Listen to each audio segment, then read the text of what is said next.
इस वक्त की बड़ी और अहम खबर हम आपको दे देते हैं। राजस्थान की राजनीति में चल रही उठापटक के बीच हाईकोर्ट का अहम फैसला आया है। राजस्थान हाईकोर्ट ने सचिन पायलट खेमे को राहत देते हुए अपना फैसला सुनाया है। इस वक्त की बड़ी और अहम खबर राजस्थान हाईकोर्ट से, जहां राजस्थान हाईकोर्ट ने सचिन पायलट खेमे को राहत दी है।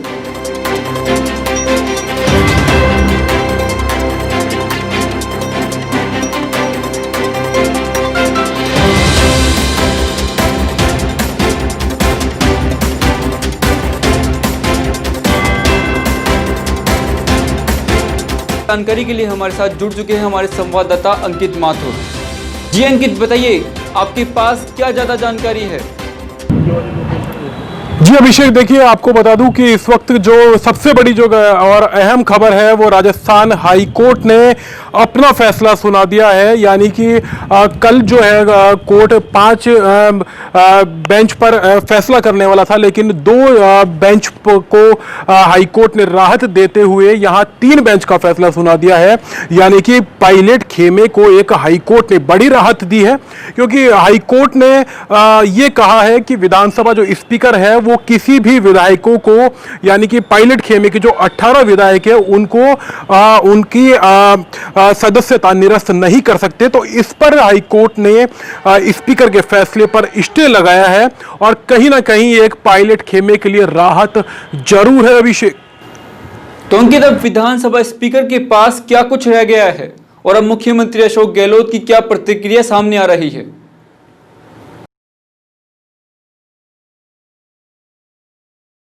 देखिए अभिषेक, विधानसभा स्पीकर की अगर बात की जाए तो विधानसभा स्पीकर ने पहले ही, यानी कि अगर हम बात करें सीपी जोशी की, क्योंकि वर्तमान में विधानसभा स्पीकर वही है कांग्रेस की तरफ से, और सीपी जोशी ने ये 48 घंटे पहले ही भांप लिया था, क्योंकि हाईकोर्ट का जो नतीजा है वो कहीं ना कहीं पायलट खेमे की तरफ जा सकता है। इसलिए कांग्रेस बहुत, अगर बात की जाए कांग्रेस के मुखिया, राजस्थान के मुखिया अशोक गहलोत की, तो वो बहुत सतर्क माने जाते हैं। राजनीतिक चाल जो है वो उसमें बड़े ही माहिर है और उसी महारत में उन्होंने सीपी जोशी के माध्यम से हाई कोर्ट की जगह उन्होंने सुप्रीम कोर्ट में एक दलील पेश की थी कि जो बागी जो विधायक है उनको कहीं ना कहीं सदस्यता से वो निरस्त करना चाहते हैं।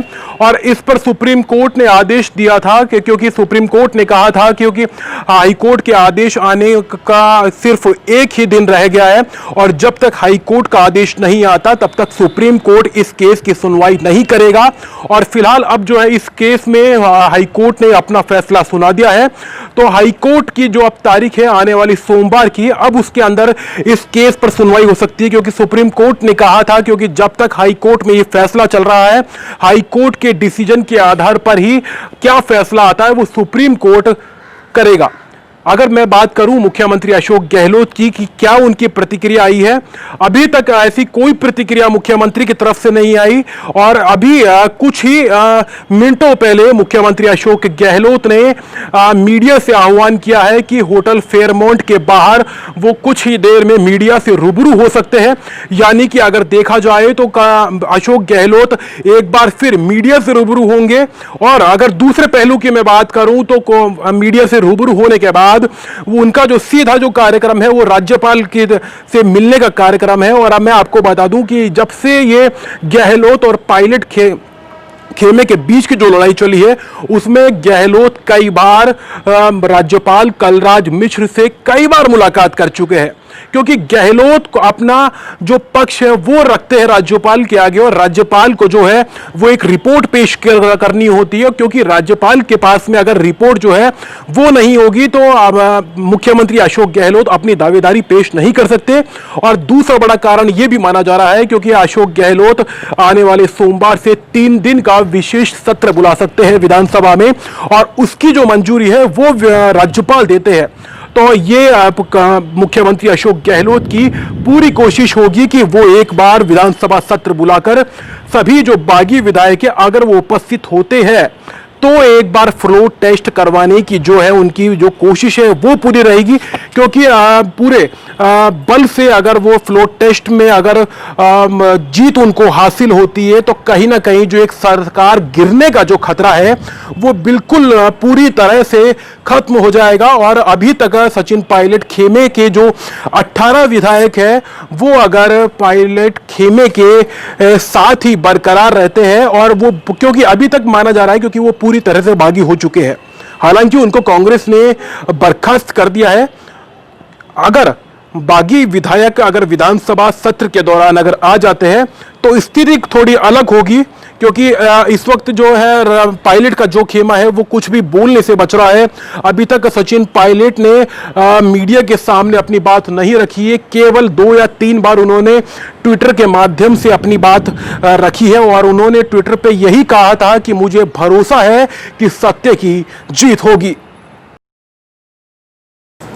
तो अंकित, क्या सचिन पायलट खेमे की तरफ से कोई बयान आया है अभी तक, या किसी ने उनके प्रतिनिधि ने कोई ट्वीट किया है या कोई मैसेज दिया है? देखिए अभिषेक, मैं आपको बता दूं कि सचिन पायलट की तरफ से अभी तक ऐसा कोई आधिकारिक बयान नहीं आया है। हालांकि ट्विटर के माध्यम से उन्होंने कहा है कि मेरी जो है वो कांग्रेस से लड़ाई नहीं है, मेरी जो लड़ाई है वो मुख्यमंत्री अशोक गहलोत से लड़ाई है। यानी कि साफ देखा जा सकता है कि सचिन पायलट जो है वो अभी भी कांग्रेस में आने का मन बना रहे हैं। उन्होंने साफ इस बात से साफ स्पष्ट कर दिया है कि उनकी जो लड़ाई है वो कांग्रेस से नहीं है, उनकी लड़ाई केवल और केवल मुख्यमंत्री अशोक गहलोत से है, क्योंकि वो कई बार पहले भी अशोक गहलोत के खिलाफ आवाज उठा चुके हैं। अब मामला अगर देखा जाए तो ये बहुत रोचक, अगर मैं स्थिति की बात करूं तो यहां रोचक स्थिति नहीं रह गई है। केवल एक जो नाट्य रूपांतरण की जो सरकार जो होती है वो अपना यहां काम कर रही है, क्योंकि सरकार ही, क्योंकि कांग्रेस की सरकार है राजस्थान में, और बीजेपी जो है वो दर्शकों की तरह दूर से ही आनंद ले रही है इस पूरे मामले का।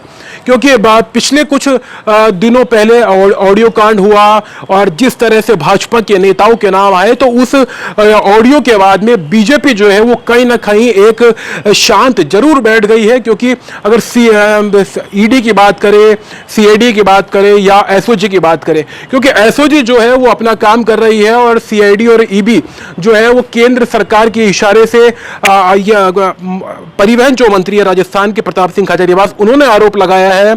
मुख्यमंत्री अशोक गहलोत ने खुद आरोप लगाया था कि मैं इन किसी भी कार्रवाई से डरने वाला नहीं हूं। तो यह साफ देखा जा सकता है कि मुख्यमंत्री अशोक गहलोत अब आर पार की लड़ाई के लिए बिल्कुल तैयार हो चुके, चाहे तो वो केंद्र की लड़ाई हो या सचिन पायलट की लड़ाई हो या फिर बागी विधायकों की लड़ाई हो। जी अभिषेक, बहुत बहुत शुक्रिया अंकित, तमाम जानकारी देने के लिए। हम आपसे और जानकारियां लेते रहेंगे, आप बने रहिए वहां पे।